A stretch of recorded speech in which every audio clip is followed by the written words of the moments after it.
Hello everybody, and today I'm going to talk about the video game Sonic Boom Rise of Lyric. But first, let me give you a little bit of a backstory about why this game is the way it is. In 2012, Jurgen Post, COO of Sega Europe, said that Sega should make Sonic the next Hello Kitty, and that they were going to be doing a bunch of merchandising deals just so they could make Sonic big like Hello Kitty is in terms of merchandising, with tons of people buying various Sonic merchandise. The main quote he said, though, is that we will always do the computer game, but the merchandising is a very important aspect to Sonic. Keep this quote in mind for what I'm going to say next. In 2013, word got around that Dave Polsky, writer for such shows and movies such as South Park, Scary Movie, and My Little Pony Friendship and Magic, was going to be making a new show called Sonic Boom, which was about Sonic. Early reports also said that it was a pony-esque reboot of the cartoon series. Not much else came out, though, until February 2014, which I still remember. Sonic Boom was announced for the 3DS and the Wii U, and with the limited material provided was supposed to be the best Sonic game ever.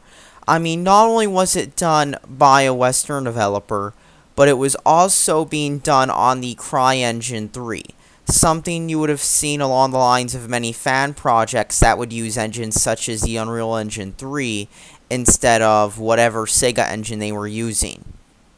A few snippets of fast gameplay with a bunch of platforming were shown as well, and even though the gameplay was somewhat different, it still looked kind of fun from the very short snippets shown. However, that all fell apart not long afterwards, but since it's a long story, I'll make it very brief.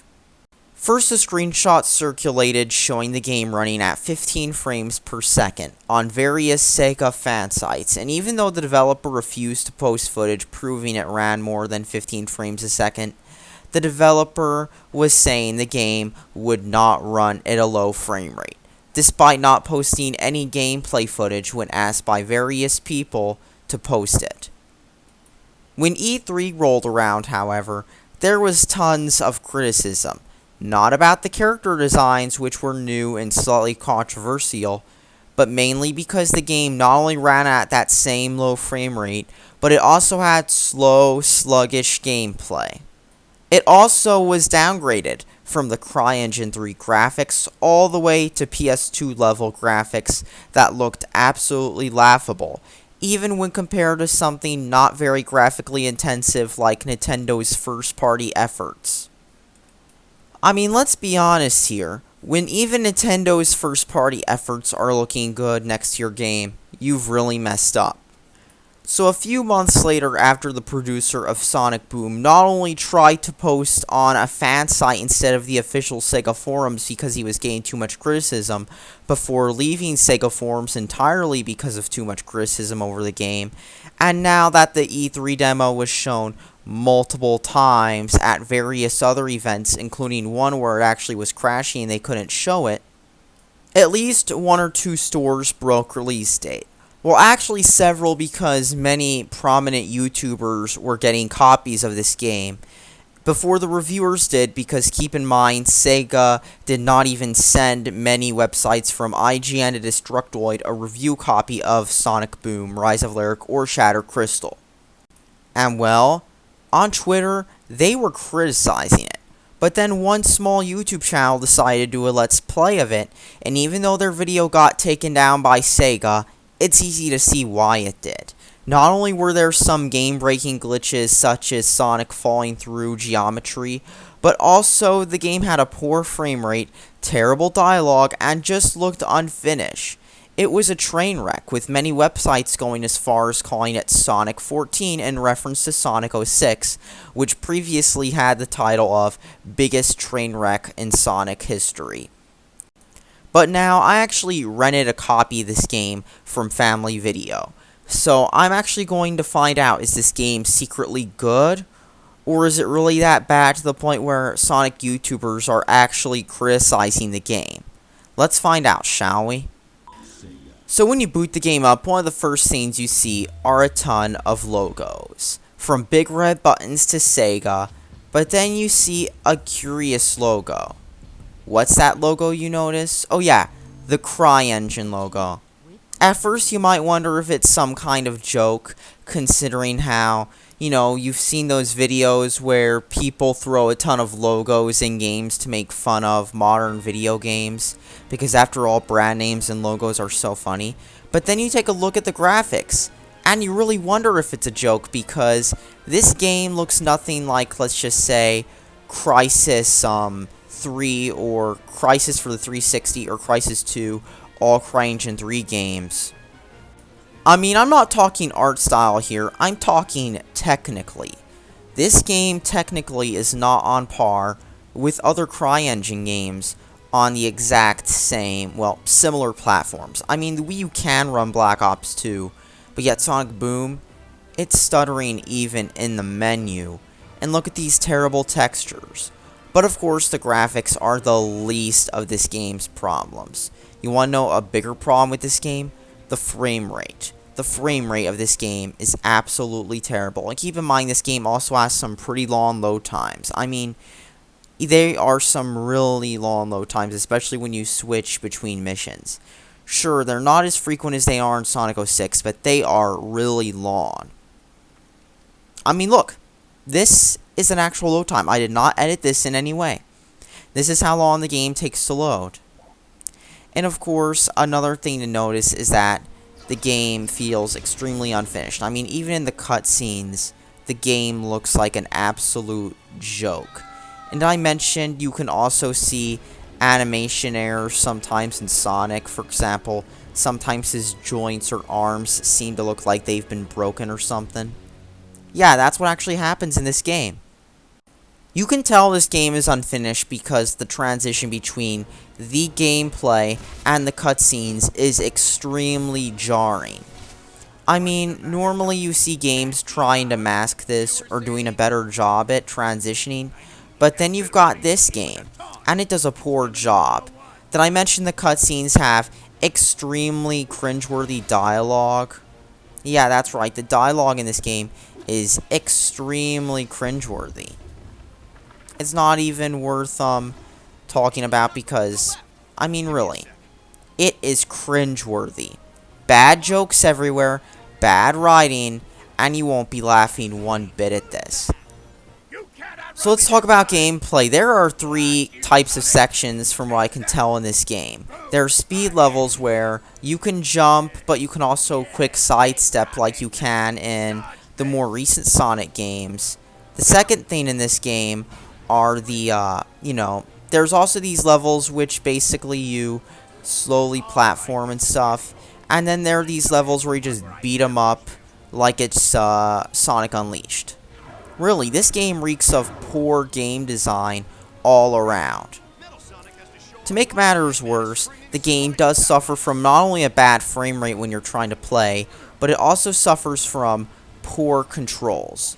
I mean, the controls in this game are laggy, just like the frame rate is of this game, and it took me a while to adjust to these extremely awkward controls that not only seem to have some lag when you're moving your character side to side, but they also seem to suffer from some other issues, such as, for example, when you're jumping and stuff, the game has a bunch of buttons.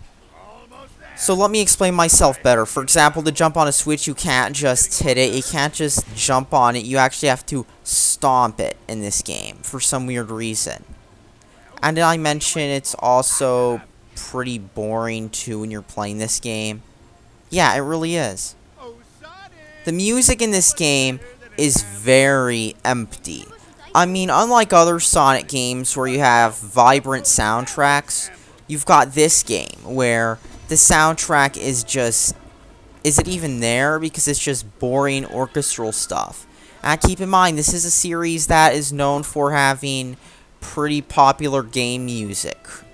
I mean, this is the game series where, I mean, even Sonic Adventure's annoying Crush 40 music looks good when you compare it to the extremely bland and empty music of this game. In fact, even Sonic 06 has much better music than this. In fact, let me just say this right off the bat. Sonic 06 is much better than this game because it's actually fun because of how bad it is. This game is just garbage. I mean, it really is. The frame rate is a joke. And did I mention that not only that, but also keep in mind when you're playing this game, it's repetitive and boring and slow. It is about as entertaining as pushing buttons on a vending machine, except that's more entertaining because it's got payoff. Oh, let me think of a better example. This game's about as entertaining as you walk up to a vending machine. You find out it takes several tries to insert your dollar bill, and the drink you want is sold out. That is what playing this game is like, because there's no payoff. It's boring and frustrating. It is not in any way, shape, or form entertaining. The only thing that's funny to laugh at are videos of this game, just to wonder, how did this ship in 2014? I mean, really. That's what you'll notice when you're playing this game. You'll be wondering, how did this game ship from a major studio in 2014? Especially in an era where you could release a game with Apple II, CGA, or other graphics on that level, or ZX Spectrum graphics. I mean, those graphics are pretty horrible. I mean, you could release a game with those graphics, and it would be avant-garde stuff. And in that era, you've got this game, which is just horrible to look at. It just looks like an absolute joke. There are graphical flaws everywhere, and the frame rate's terrible, and yeah. And I mentioned the gameplay is pretty bad too, like the camera, for example. This game's an absolute joke of a game. The only positive thing I can say is that the animations aren't too bad. I'm saying that because that's really the only good thing, and keep in mind, in the cutscenes, they really look unfinished. They really do. While this game, on the other hand, just runs at a god-awful frame rate on the same system that had Sonic Lost World, which ran at 60 frames a second. Yes, Sonic Lost World ran at 60 frames a second, and then you have this garbage, which runs at more like, it dips below 30 frames a second a lot. And this is a game released in 2014. I mean, the Wii U is a pretty underpowered system, but, I mean, really, this is a joke. This really is a joke. And the worst part of all are the open world sections. There are open world sections later in the game where they give you no clue, no waypoint, no objective, no minimap, no nothing on where you're supposed to go. And you'll just find yourself endlessly struggling with this bland and depressing game, trying to find out where the hell am I supposed to go. That's what you'll think while you're playing this game. Because this game is an absolute joke, even by Sonic standards. This is like, it's a joke. It really is, and here's the thing, this game should not have been made. It really should not have been made. It's that bad.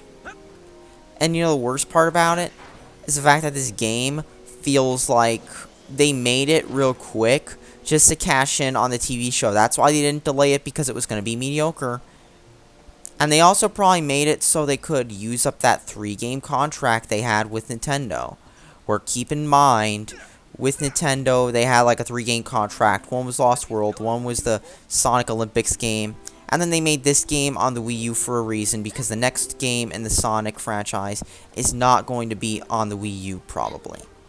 I mean, look, there are already rumors and stuff. There's like people who are in the know on Sonic Retro who confirmed that, like, they were working with Microsoft on the Xbox One version, at least. So yeah, the next Sonic game is not going to be, well, it might be on the Wii U, but here's the thing. It's not going to be Wii U exclusive. That's all you need to know. And you know what? In a Skype chat with a few friends who are actually Sonic fans, they're not looking forward to this game. They're looking forward to the one that Sonic Team's making. Because this game's an absolute joke.